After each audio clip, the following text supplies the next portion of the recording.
এটা হচ্ছে হাইকমার্টের নিচের লংটা পর্যন্ত যতটুকু পাইপ প্রয়োজন আমি ওই মেজারমেন্টটা করে নিতেছি। তো এটা হচ্ছে হাইকমার্টের পাইপ। তো আমি 15 থেকে হাইকমার্টের মাপটা নিয়ে নিচ্ছি। তো এখন বাড়তি পাইপটা আমি কেটে ফেলবো। তো কাটার জন্য মার্কিং করে নিতেছি।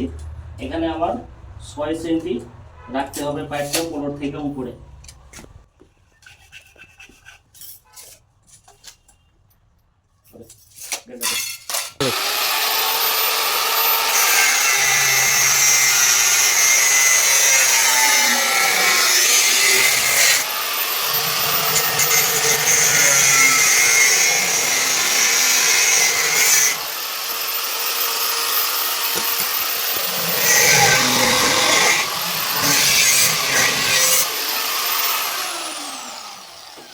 চার ইঞ্চি পাইপটা আমি সুন্দরভাবে কাইটা নিচ্ছি গ্রাইন্ডার মেশিন দিয়ে এবং কি সুন্দর করে লেবেল করে নিচ্ছি।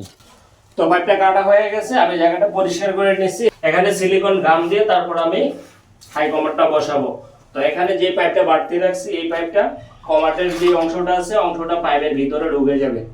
তো এটা হচ্ছে স্টেলা কোম্পানির একটা হাইকমার্টটা আমি বাহিরে ফিটিং করছি এবং কি যতটুকু মেজারমেন্ট দরকার আমি আগেই করে নিয়েছি। তো এখন আমি হাইকমার্টটা টয়লেটের ভিতরে নিয়ে আসছি।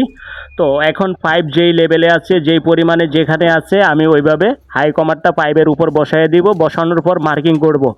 তো এখানে হাইকমার্টটা পাইপের উপর ঠিকঠাক মতন বসে কিনা ওইটা খুব গুরুত্বপূর্ণভাবে দেখতে হবে এবং কি আমি ওইভাবেই দেখে শুনে তারপর পাইপটা সুন্দর করে হাইকমার্টের ভিতরে রাখতেছি। আর এখানে যদি হাইকমার্টের বাহিরে যদি পাইপটা চলে যায় তাহলে পানি লিকেজ করবে, পরবর্তীতে সমস্যা হবে। তো 4 ইঞ্চি পাইপের উপর হাইকমার্টটি খুব সুন্দরভাবে বসছে, কোনো সমস্যা নাই। আর এখানে দেওয়ালের সাথে প্লাস ট্যাঙ্কির সাথে মাত্র আধা ইঞ্চির মতো গ্যাপ আছে। তো সুন্দরভাবে বসছে। আমি এখন দুইটা মার্কিং করব। ভিতরে দুইটা সাপোর্ট আছে, দুইটা সাপোর্ট নাটের জন্য দুইটা মার্কিং করব। তো 8 mm বিট দিয়ে মার্কিং করে তারপর নাট দুইটা বাহির থেকে লাগিয়ে তারপরে আমি সিলিকন গাম দিয়ে সুন্দর করে ফিনিশিং করে কাজটি সম্পূর্ণ করব ইনশাআল্লাহ।